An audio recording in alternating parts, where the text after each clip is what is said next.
Japanese minimalism, कम में खुश रहने की कला।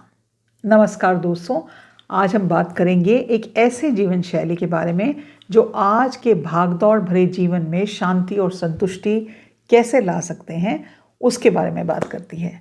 ये सिर्फ एक ऐसी ही कोई वो नहीं है, वर्ड नहीं है, ये बल्कि जीवन जीने का एक तरीका है जो सदियों से जापानीज़ कल्चर में और उसके कल्चर का एक हिस्सा रहा है, उस देश का हिस्सा रहा है।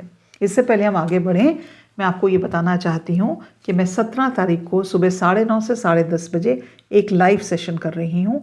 आप उसको प्लीज़ ज्वाइन करिए, उसमें अपने क्वेश्चंस भेजिए और उस लाइव सेशन के दौरान जो लोग उसमें पार्टिसिपेट करेंगे उनमें से कुछ लोग चुने जाएंगे जिनको मैं अपनी फेवरेट बुक्स पार्सल करूँगी।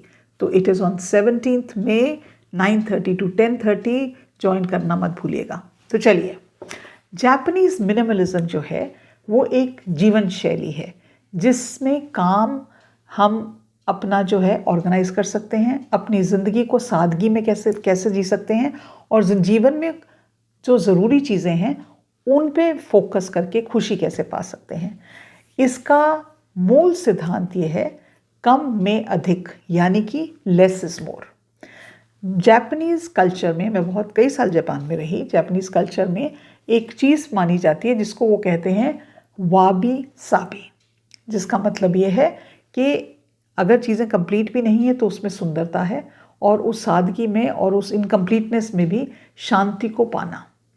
जापानीज़ मिनिमलिज्म जो है वो काफ़ी इन्फ्लुएंस्ड है बुद्धिज़्म से और शिंटो धर्म से, और वो दो धर्म हमको ये चीज़ें सिखाते हैं कि अगर हम मटीरियलिस्टिक चीज़ों से बहुत जुड़ाव रखेंगे तो वो हमारे दुख का कारण बन सकती हैं, लेकिन अगर हम नेचर के साथ, अपनी इमोशंस के साथ, अपने साथ ज़्यादा जुड़ते हैं तो वो हमें खुशी दे सकता है। तो सबसे पहली चीज़ उसका जो वो फॉलो करते हैं उसको कहते हैं धनशारी, छोड़ना, छांटना और अलग करना। ये इनके मिनिमलिज्म का एक बहुत इम्पॉर्टेंट हिस्सा है। दान में वो चीज़ें दे देना जो आपके लिए इम्पॉर्टेंट नहीं है, वो चीज़ों को, उन विचारों को छोड़ देना जो आपके लिए इम्पॉर्टेंट नहीं है, और आपको अलग रहना उन चीज़ों से जो आपको दुख पहुंचाते हैं। ये सिर्फ अपने घर को साफ ही नहीं करते, लेकिन अपने मन और जीवन को भी इस शैली के अनुसार लेकर चलते हैं। फॉर एग्ज़ाम्पल, अनावश्यक चीज़ें तो बहुत आसान है। मेरी ये साड़ी जो है बहुत पुरानी हो गई, फॉल निकल गई, कहीं से फट गई, दे दी। ये बर्तन नहीं काम आ रहा है, इसमें जंग लग गया, दे दिया। लेकिन कभी आपने अपने विचारों को छाटा है? कभी अपने सोचने के तरीके को छाटा है? और अलग रहना, क्या आप उन लोगों से दूर रहने की आपने हैबिट डाली है जो आपकी लाइफ में नेगेटिवली आपको इन्फ्लुएंस करते हैं? हम उसके बारे में सोचते ही नहीं। क्या आपको लगता नहीं, कई लोग को मिलके लगता है यार क्या मुसीबत है, ये क्यों रोते रहते हैं अपनी ज़िंदगी को लेके, और ये क्यों मेरी ज़िंदगी को नेगेटिवली इन्फ्लुएंस कर रहे हैं।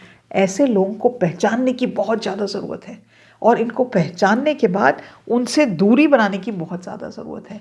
तो ये जापानीज़ मिनिमलिज्म का पहला एक रूल है। दूसरी चीज़ है खाली स्थान का महत्व, जिसको ये माँ कहते हैं। जापानीज़ संस्कृत में इसका मतलब है इंटरवल या खाली स्थान। जापानीज़ घरों में, आप किसी भी घर में जाएंगे ना, तो मोस्ट घरों में, ऐसा नहीं कि 100% सब घर ऐसे होते हैं, लेकिन कई घर में बहुत मिनिमलिज्म समान होता है। वो खाली जगह को महत्व देते हैं। उनका ये मानना है जब कोई स्पेस खाली है तो वो हमें शांति देती है। वो एक स्पेस ऐसी है जो हमको ये दिलाती है कि डीक्लटरिंग का कितना महत्व है। उनके घरों में फर्नीचर कम होता है और उनके घरों में सामान बहुत कम होता है। एक तो उनके घर भी बहुत छोटे होते हैं। टोक्यो में तो इतनी पॉपुलेशन है और जगह की इतनी कमी है कि वो घर बहुत छोटे छोटे होते हैं। अगर उन घरों में सामान भी बहुत भर देंगे तो फिर और भी प्रॉब्लम हो सकती है, क्योंकि सामान रखने की जगह ही नहीं है, सिर्फ क्लटर ही भरेगा। एक और चीज़ जो जापानीज़ लोग करते हैं उसको कहते हैं मोनो नो अवारे। इसका मतलब ये है कि हमें जितनी भी ज़िंदगी की चीज़ें हैं ना वो परमानेंट नहीं हैं, इसलिए हर चीज़ को संभाल के रखने की खास ज़रूरत नहीं है। अगर हम प्रेजेंट में रहेंगे, हमारे वर्तमान क्षण को इम्पोर्टेंस दें, और वर्तमान ही ये निर्णय लेगा कि आपका कल कैसा होगा, और जो पुराना है, जो आपका पास्ट निकल गया है, उनसे ज़्यादा अटैचमेंट रखने की ज़रूरत नहीं है। मैं एक एग्ज़ाम्पल, कल मैं अपनी काउंसलिंग क्लास में एग्ज़ाम्पल दे रही थी, काउंसलिंग सेशन था मेरा एक क्लाइंट के साथ। तो मैं उनसे यही कह रही थी कि आप कभी ट्रेन में गए हैं? तो उन्होंने कहा हाँ जी बिल्कुल हम ट्रेन में गए हैं। तो मैंने कहा जब आप ट्रेन में जाते हैं तो आपके पास सामान भी होता है, तो वो आप सामान कहाँ रखते हैं? आप सामान, तो उन्होंने कहा मैं सामान तो सीट के नीचे रखती हूँ। तो मैंने कहा आप अपना सामान सिर पे लेके क्यों नहीं चलते? तो कहती हैं क्योंकि बोझ बढ़ जाएगा और सिर में दुखना शुरू हो जाएगा, गर्दन में दुखना शुरू होगा, और कौन लेके चलता है? तो मैंने उनसे ये कहा कि हमारा जो पास्ट है, जो हमारा बीता हुआ कल है, वो उसी सामान की तरह है। हम अपना सामान सिर पे लेके नहीं चलते, तो हम अपनी पुरानी आदतें, गिले शिकवे लेके क्यों चल रहे हैं? वो सिर्फ एक बोझ है हमारी ज़िंदगी में, उसका त्याग कर दें, अपनी ज़िंदगी को आराम से बनाएं। एक और चीज़ जो जापानीज़ लोग करते हैं उसको केज़न कहते हैं। केज़न मतलब ये होता है हर चीज़ में कुछ तरह का सुधार करना, निरंतर सुधार करना। और इसका मतलब ये है अपने जीवन में धीरे धीरे बदलाव लाना जो हमें फॉरवर्ड लेके आए। हर दिन थोड़ा बेहतर होने की कोशिश करना। मैं YouTube का कंटेंट बनाती हूँ।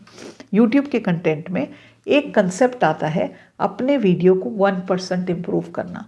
तो मैं कोशिश करती हूँ कि मैं अपना जब स्क्रिप्ट लिखती हूँ अपने वीडियोस की, जब मैं रिसर्च करती हूँ और या मैं अपनी फ़ोटोग्राफी को देखती हूँ, तो मैं उसको 1% इम्प्रूव कर सकूँ। धीरे धीरे एक कदम आगे बढ़ाना, इसको हम कहते हैं काइज़न का प्रिंसिपल। ये जापानीज़ लोग, ऐसा क्यों है जो एक देश न्यूक्लियर वॉरफेयर हुआ, वहाँ नागासाकी हिरोशिमा पे न्यूक्लियर बॉम्ब डाला गया, उसके बावजूद दुनिया के सबसे सक्सेसफुल देशों में आज भी है? इसलिए है क्योंकि उन्होंने अपने आप को इम्प्रूव करने की लगातार कोशिश की। तो अपने घर में आप इन चीज़ों को कैसे फॉलो कर सकते हैं? मैंने एक वीडियो बनाया है जिसका लिंक मैं डाल दूँगी, कौन मेरी मेथड का। आप अपने घर में विधि, कुछ ऐसी चीज़ों को जो आप नहीं यूज़ करते उनको दान में दे सकते हैं। आप अपने घर में डीक्लटरिंग कर सकते हैं। मेरे डीक्लटरिंग के वीडियोस बहुत पसंद किए जाते हैं, आप उनको बार बार देख सकते हैं। उसमें मैंने जो मेथड दिया है, आपके साथ शेयर किया है, उसको आप अपना सकते हैं। और अपनी जो चीज़ें आपने काम में नहीं ली, जो कपड़े आपने 6 महीने में यूज़ नहीं किए, बर्तन आपने यूज़ नहीं किए, उसको दान में दे दीजिए। और अपने छोटे से घर को खूबसूरत बना लीजिए। जब हमारे पास जगह की कमी होती है तो हमें छोटी छोटी चीज़ों को कैसे यूटिलाइज़ करना, ये सीखने की ज़रूरत होती है। अपने विचारों को सरल बनाएं, कॉम्प्लिकेट मत करें अपनी लाइफ को। अगर आप माइंडफुलनेस की प्रैक्टिस नहीं करते, मेडिटेशन नहीं करते, तो करनी शुरू कर दीजिए। ज़ेन ध्यान का अभ्यास करें और इसमें आपको बहुत शांति मिलेगी। हम अपनी मेंटल हेल्थ पे फोकस नहीं करते हैं। कितनी बार मैं ये कहती हूँ, हमें अपनी मेंटल हेल्थ पे फोकस करने की ज़रूरत है। अपने जो विचार हैं उनको वर्तमान में लाने की ज़रूरत है। पास्ट को सोचने की ज़रूरत नहीं है, फ्यूचर को सोचने की ज़रूरत नहीं है।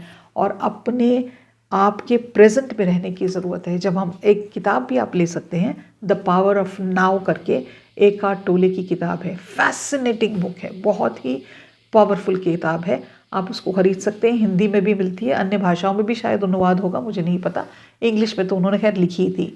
एकार्ट टोले एक मॉडर्न स्पिरिचुअल लीडर माने जाते हैं। बहुत ही इंटरेस्टिंग किताब है, उसको आप खरीद सकते हैं, पढ़ सकते हैं। और वो, इन छोटी छोटी चीज़ों से आप अपने जीवन को बेहतर बना सकते हैं। क्योंकि हमारा लाइफ का पर्पस पैदा होना, बड़े होना, शादी होना, बच्चे होना, करियर करना, ये नहीं है। हमारी ज़िंदगी का पर्पस इससे कहीं ज़्यादा बड़ा है।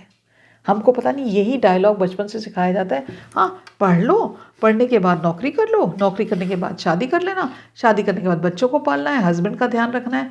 इस सब चीज़ों में मैं कहाँ पे गुम हो गई?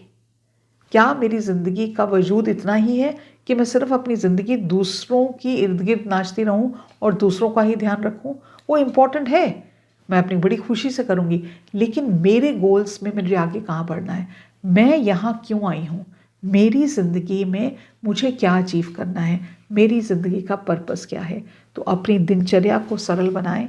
ये प्रिंसिपल्स जो जापानीज़ प्रिंसिपल हैं, इनको फॉलो करके देखें। सारे एक साथ फॉलो करने की ज़रूरत नहीं है, आप एक से शुरू कर सकते हैं। एक फॉलो करें, फिर दूसरा फॉलो करें और इससे बिल्ड करें अपना परफेक्ट रूटीन, अपनी ज़िंदगी जिसमें आप एक्सेलेंस लेके आ सकते हैं। अपनी लाइफ को हम कई कल्चर से बहुत कुछ सीख सकते हैं। ये जापानीज़ कल्चर की कोई चीज़ें हैं, मिनिमलिज्म है, जिससे हम अपनी ज़िंदगी को बेहतर बना सकते हैं। Simple simple, very very simple है, कॉम्प्लिकेटेड है नहीं। कोशिश करके देखिए और फिर मुझे कमेंट सेक्शन में लिख के बताइए आपने कुछ किया और क्या उसने आपकी ज़िंदगी को बदला। मैं उम्मीद रखती हूँ आपको ये कंटेंट अच्छा लगेगा, आप शेयर करेंगे, कमेंट्स आप लिखते हैं, बहुत बहुत बहुत खुशी होती है। और आपने नोटिस किया होगा मैं हर एक कमेंट का जवाब देती हूँ और आपके कमेंट्स का इंतज़ार करती हूँ। चैनल को सब्सक्राइब करना मत भूलिएगा और बेल आइकॉन दबाएं ताकि जब भी वीडियो बने, जो मैं रोज़ एक वीडियो डालती हूँ, आपको उसके बारे में पता चले। और again once again to remind you कि अगर आपको काउंसलिंग की ज़रूरत है, आप चाहते हैं कि आपका कोई लाइफ में चैलेंज है जिसके लिए आपको हेल्प चाहिए, तो मैं एक काउंसलर कम थेरेपिस्ट कम मेंटर कम कोच हूँ।